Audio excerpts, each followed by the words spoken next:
Halo guys, welcome to my YouTube channel.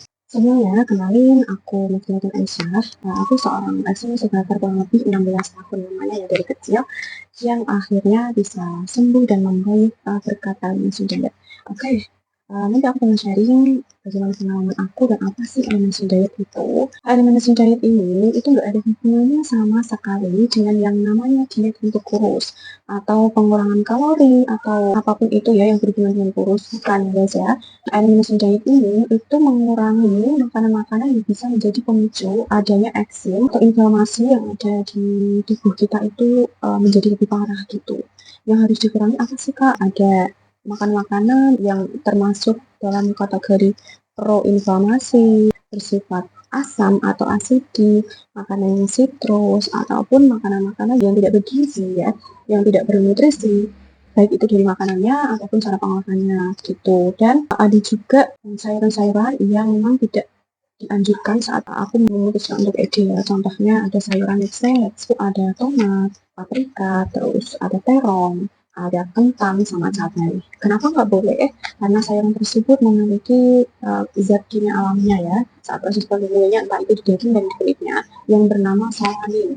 Nah, zat ini bisa memicu adanya peradangan di tubuh ataupun inflamasi di tubuh itu menjadi lebih parah gitu. Kalau menurut aku sebaiknya dihindari aja. Selain itu, yang harus dihindari juga ada zat kimia ya guys ya. Contoh banyak sekali di lingkungan kita, ada di sabun cuci piring, ada sabun cuci baju, bahkan sabun yang kita pakai pun harus kita pilih ya, mana yang memang baik untuk kita pilih lah. Skincare juga yang fragrance free, terus alcohol free, terus juga paraben free, terus kita makan apa dong kak ya, pilihlah makan makanan yang anti-inflamasi ya, bersifat alkalin ataupun basa ya, yang mengandung banyak gizi, banyak nutrisi untuk pemulihan eksim aku dulu gitu. Kenapa akhirnya memutuskan untuk jadi itu kenapa? Ya. Penasaran ini sebenarnya penyakit apa? Sampai akhirnya beberapa tahun yang lalu sih aku tahu banyak yang sharing juga, orang-orang luar juga banyak yang sharing tentang elimination diet ini. Aku baru sadar ternyata obat yang kita minum ataupun kita oles rata-rata ada steroidnya ya, karena untuk penurunan inflamasi. Nah, steroid ini tidak bisa dipakai jangka panjang, ada batasnya pemakaiannya. Nah, aku baru sadar karena setiap kali aku minum obat aku ataupun aku olesin salep ya atau krim di kulitku itu membaik guys. Tapi setelah itu semua habis, muncul lagi bahkan lebih parah gitu. Akhirnya aku pelajari ternyata aku masuk di proses TSB karena aku sudah ketergantungan dengan steroid gitu. Aku merasa ada yang gak beres nih di tubuh aku kan. Akhirnya aku mutusin buat BD. Waktu aku memutuskan untuk eliminasi diet, aku masih bekerja. Aku makan makanan yang memang boleh aku makan, aku tinggalkan yang memang tidak boleh. Aku pelajari semua makanan, buah-buahan, sayuran yang ternyata ada beberapa sayuran yang memang tidak dianjurkan saat elimination diet. Nah, aku juga baru tahu adanya elimination diet ini waktu aku masih bekerja sekitar tahun 2001 akhir 2022 awal ya gitu. Di bulan pertama ya sudah mulai muncul ruam-ruam di tubuhku. Setiap pagi aku biasanya minum kunyit yang di blender habis itu kan disaring ya, dikasih lemon, itu setiap hari aku minum sebelum berangkat bekerja. Makan juga aku jaga ya, makan sayuran, terus buah-buahan, terus aku kurangi juga makan makanan yang memang buruk untuk eksim aku. Di bulan kedua sudah semakin parah.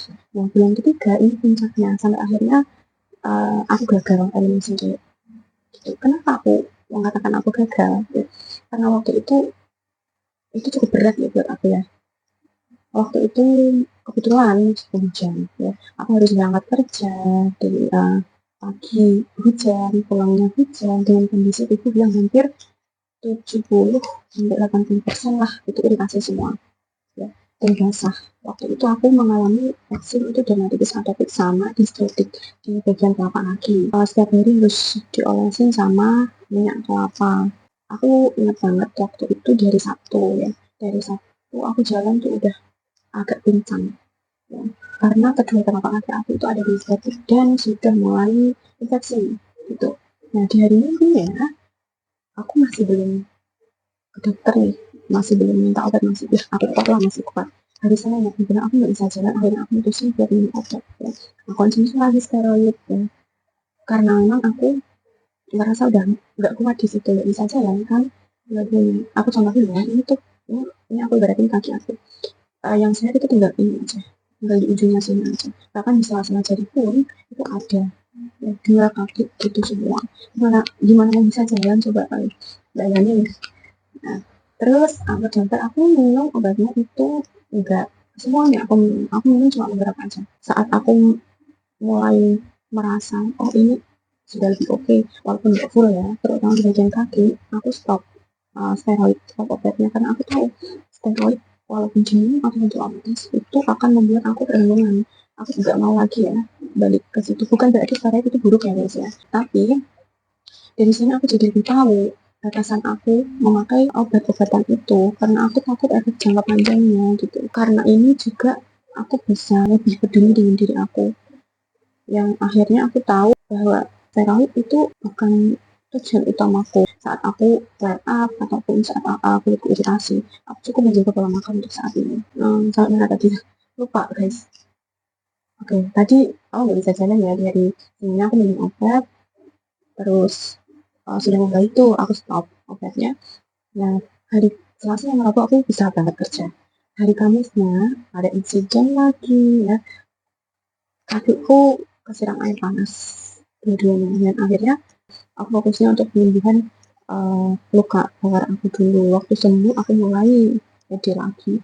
Aku bahkan minum obat dari Shinsei juga ya, kurang lebih 1 mingguan. Yang itu loh guys, kayak gak tahu ya, daun-daun itu berebus, tapi ya membaik sih di aku juga nyata. Waktu itu tuh di pikiran aku pokoknya jangan terlalu banyak steroid. Nah ya aku takut masa PSBB itu ya mengerikan sekali gitu. Nah itu cerita aku waktu eliminasi dan diet. Akhirnya sekarang sudah membaik.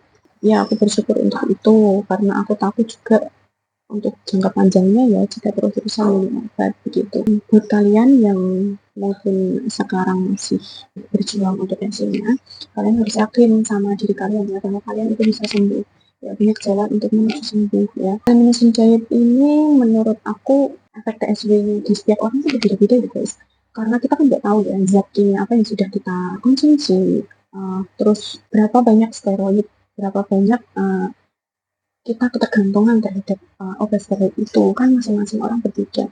Mungkin efek aku terlalu parah itu karena aku udah lama ya dari kecil hampir setiap bulan itu minum obat, yang beli obat gitu. Jadi ya menurut aku wajar sih untuk membersihkan itu.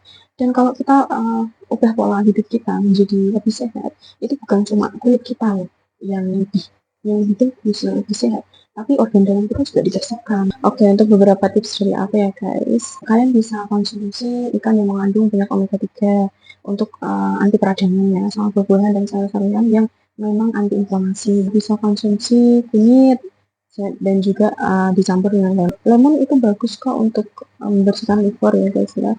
Dan juga konsumsi air kelapa muda itu juga bagus untuk tubuh, sama minum multivitamin juga ya, probiotik itu terdapat bakteri baik yang bisa membantu kita untuk melawan peradangan dan inflamasi di tubuh kita. Sama aku juga konsumsi vitamin D3 ya sampai sekarang. Apalagi kalau dulu kan aku masih kerja di ruangan ber-AC ya, jarang terpapar matahari ya, berangkat pagi pulangnya malam. Jadi ya vitamin D itu cukup membantu aku juga ya untuk pemulihan eksim aku itu. Itu guys ya, buat kalian yang masih berjuang, semangat ya, kalian pasti bisa sembuh kok, pasti bisa. Yakinlah pada diri kalian sendiri dan semangat aja guys. Mungkin itu yang bisa aku share kepada kalian. Semoga informasi yang aku sampaikan ini bisa membantu kalian ya.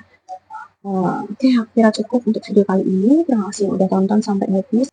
Oke guys, jangan lupa like, komen, mau aku bahas hal-hal apa lagi, sama share kalau memang video ini bermanfaat untuk kalian semua ya, dan orang sekitar. Terima kasih banyak. Sampai ketemu di next video. Bye.